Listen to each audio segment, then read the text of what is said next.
तो गाइस मैं बोलने वाला हूँ history about India from 1600 till 1858। Start करने से पहले लाइक और सब्सक्राइब करना मत भूलिएगा। चलो शुरू करते हैं। जब वास्को द गामा 1498 में 2 साल के सफर के बाद इंडिया पर आए थे सी रूट के थ्रू, जब मैनी कंट्रीज लाइक ब्रिटिश ने भी अपनी एक कंपनी सेटअप कर रखी थी जिसका नाम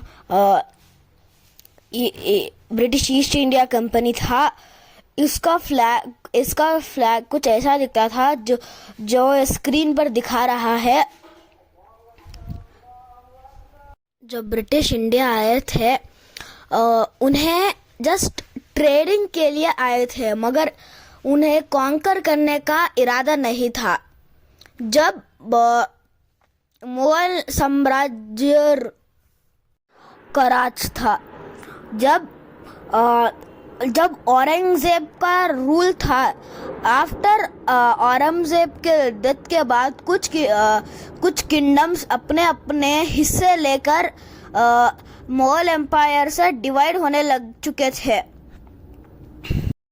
पहले ब्रिटिश ने बंगाल सल्तनत को हराया था। बंगाल सल्तनत के राजा सिराजुद्दौला को हराया था, जिसके फोटो आप स्क्रीन के पर देख रहे हैं। ये ही हैं सिराजुद्दौला जिसने ब्रिटिश ने इनको हराया था।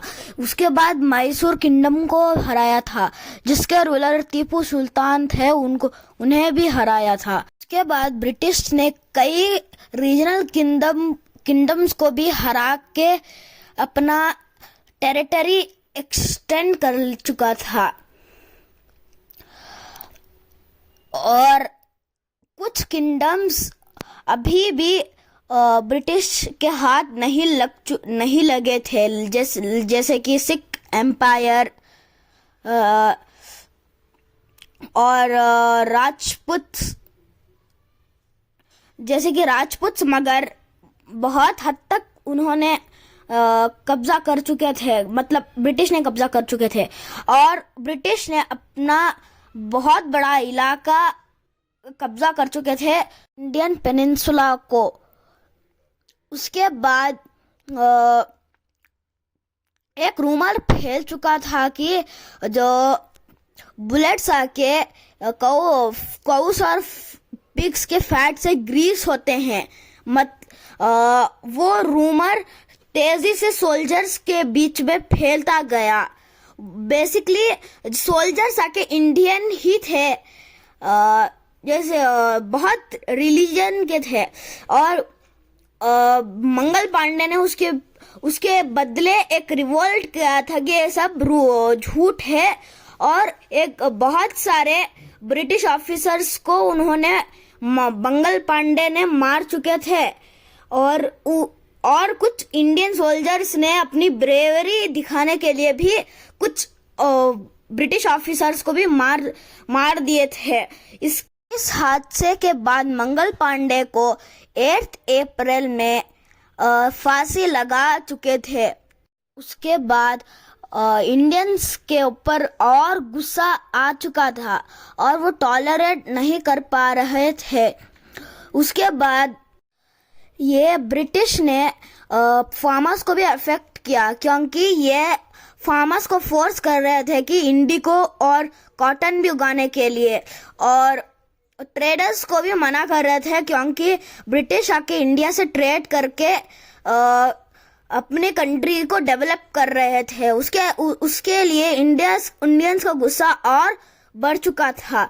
सोल्जर्स आके अपने ब्रिटिश ऑफिसर्स को मार के मीरठ से लेके दिल्ली तक मार्च करके कि बहादुर शाह जफर जो मुगल एम्पायर के लास्ट रूलर थे, उनसे हेल्प मांगने के लिए दिल्ली पर गए थे, मगर वो बहुत बूढ़े हो चुके थे, फिर भी उन्होंने एग्री किया था कि मदद करने के लिए। बहुत कुछ पार्ट्स में भी रिवोल्ट शुरू हो चुका था।